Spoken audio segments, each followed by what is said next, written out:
Isang pinagpalang araw na naman mga kagaya. So mayroon na naman tayong ma-harvest na pang-ulam.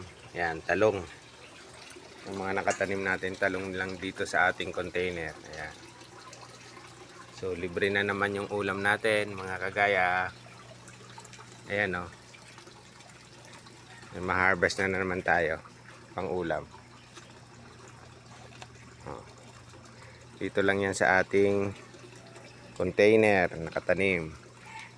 Mamahal pa naman ang gulay ngayon. Ito rin ang ating siling panigang oh. Daming bunga. Mahal din ito ngayon sa palengke. So kung mayroon kayong tanim kahit sa ganitong container, hindi na po tayo bibili mga kagaya. Yan yung kagandahan ng mayroong tanim. Dahil mayroon kang aanihin. Maraming salamat.